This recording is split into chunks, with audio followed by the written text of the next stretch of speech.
네, 지금 보도에서도 들으신 것처럼 병상 부족이 심각한 상황입니다.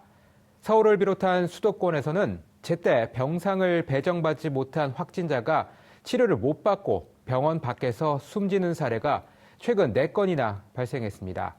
수도권의 부족한 병상 상황과 이에 대처하고 있는 현장 상황 등을 잇따라 살펴보겠습니다.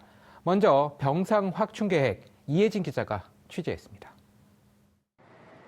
경기도 부천 요양병원에서 지난 12일 확진된 80대 환자 등 3명이 병상을 배정받지 못하다 잇따라 숨졌습니다. 서울에서도 병상을 배정받지 못한 60대가 확진 판정 이후 나흘간 자택에서 대기하다가 지난 15일 사망했습니다. 이처럼 확진자들이 제때 병상을 받지 못해 병원 밖에서 숨지는 사례를 막기 위해 수도권에서는 대학 기숙사와 수련시설 등이 병상으로 활용되는 방안이 속도를 내고 있습니다. 서울대학 가운데 가장 먼저 생활치료센터로 전환된 곳은 서울시립대입니다. 서울시립대 기숙사의 생활치료센터 전환으로 520병상이 확보됐습니다. 이어 연세대 우정원, 서울대 호암교수회관 등이 생활치료센터로 활용되는 방안이 서울시 대학 간에 협의 중인 것으로 알려졌습니다.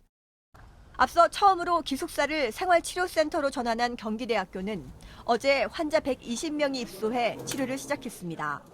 경기도에서는 기숙사에 이어 유스호스텔도 생활치료센터로 전환됐습니다. 수원 유스호스텔은 오늘부터 임시 생활치료센터로 운영됩니다.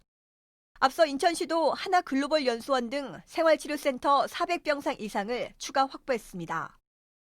여기에 서울 경기에 비해 환자 발생 추이가 급격하진 않지만 인천도 확진자 수가 언제 늘지 모른다는 점에서 중증 감염 환자 병상 확보에 나섰습니다.